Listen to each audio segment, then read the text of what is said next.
I'm going to present my research study titled Using Predictors of Academic Challenges to Prevent Dropout Rates. This study focuses on identifying key factors that can help educators predict and prevent academic struggles as students transition from middle school to high school.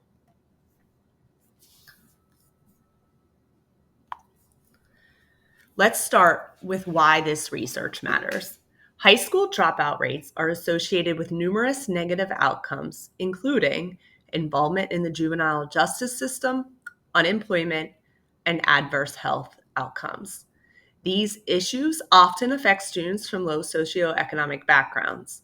By identifying struggling students early, particularly as they enter ninth grade, schools can provide targeted interventions to support them throughout their high school careers.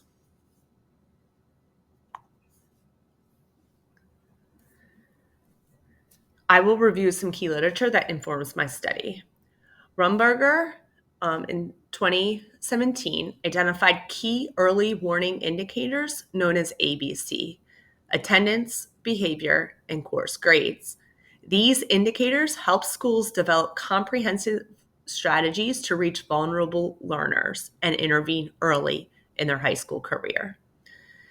In Matthew Desmond's research, he found eviction creates instability for students financially, academically, and emotionally. The instability children face from evictions can manifest in the classroom and can further cause overwhelm, adding to academic struggles and impacting attendance.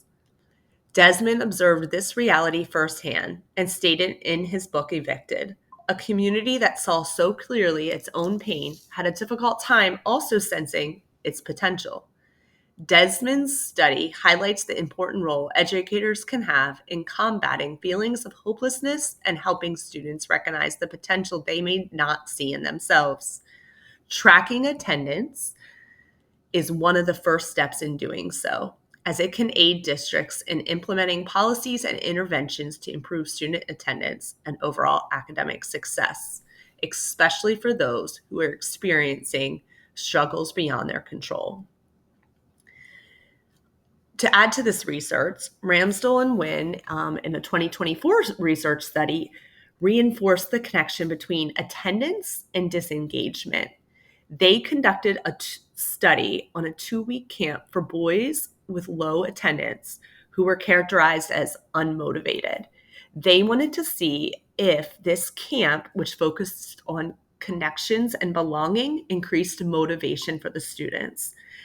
Their findings did show an increase in motivation when these boys made positive connections at the camp.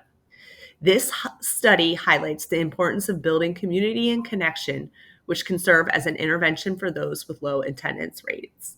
Additionally, office discipline referrals was the second theme from the literature, as there is a correlation between behavior and academics. Students who persistently received office disciplinary referrals are at increased risk for school failure. Multiple studies and researchers shared that, but the study I'm examining was conducted in 2021 by TAN, and they conducted a quantitative study using 2 cohorts of ninth grade students from a single high school in the Midwestern United States. And they wanted to examine the types of office referrals and when they happened.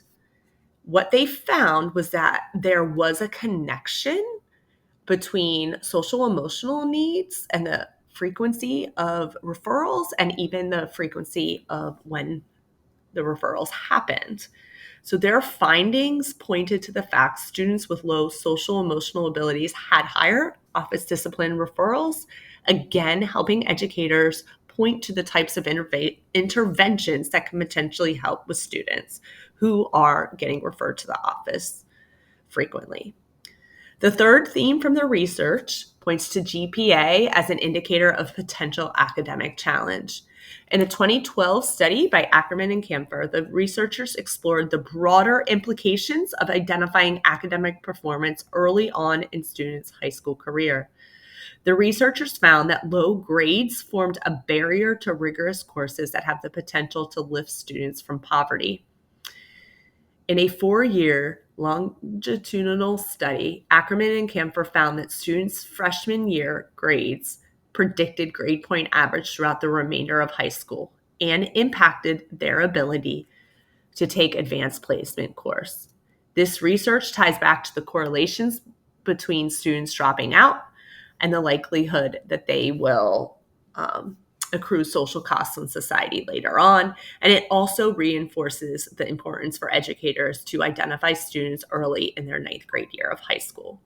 This literature provides a strong foundation for my study, which is conducted from a post-positivist worldview and is grounded in self-determination theory. Self-determination theory focuses on factors that drive motivation and engagement.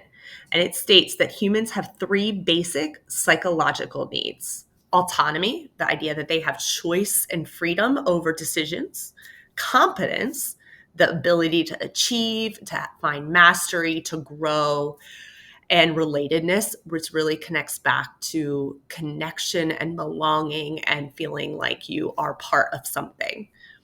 These needs are particularly relevant when examining academic challenges and dropout rates of office discipline referrals, attendance, and GPA.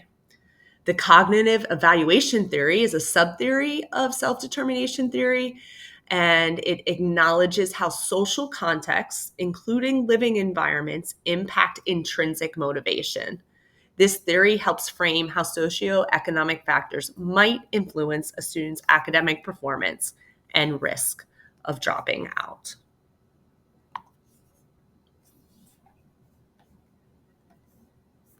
My primary research question is, are there significant differences in attendance, GPA, and office discipline referrals across different socioeconomic categories for 9th grade students transitioning from middle to high school?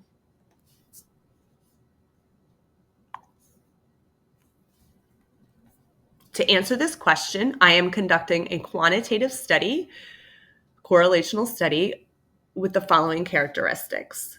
The setting will be a rural suburban high school with approximately 625 students in the school, approximately 150 students in a 9th grade class. 44.2% are classified as low income. For the participants, I will be finding data on every single 9th grade student who will be attending the school in the fall of 2024. I'll gather baseline data on GPA, attendance, and office discipline referrals from the previous school year, and then use a correlational analysis, specifically a 2-tailed t-test for each factor to examine relationships between socioeconomic status and each of the key variables. I will divide the students into students who receive free and reduced lunch and those who do not.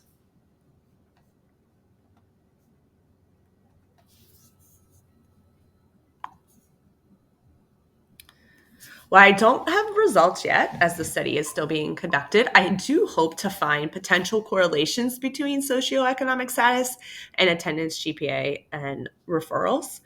As insights into how these factors might help predict academic challenges for 9th grade students and could inform targeted interventions to potentially reduce dropout rates, which is the goal. In addition, really looking at implementing a school-wide system for tracking the ABC data that can help in others as well.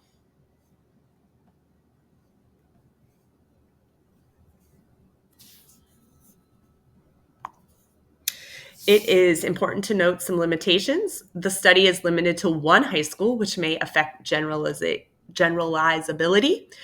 There may be subjectivity in grading practices despite efforts towards consistency.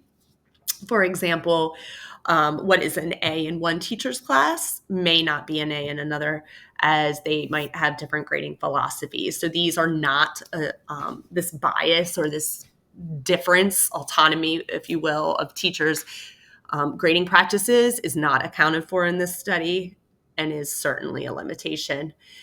Similarly, office discipline referrals can be subjective. So, what one teacher feels is disrespectful, another teacher may be okay with.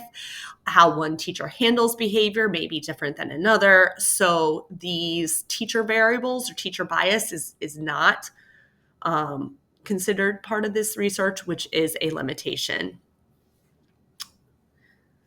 In addition, the research is done in a short time span, so looking at data over a longer time period would help with reliability and validity of the study. Future research could expand to multiple schools or include qualitative elements to deepen our understanding. In addition, really looking at the impact of interventions, how families can be part of the solution, and looking at long-term, longitudinal studies.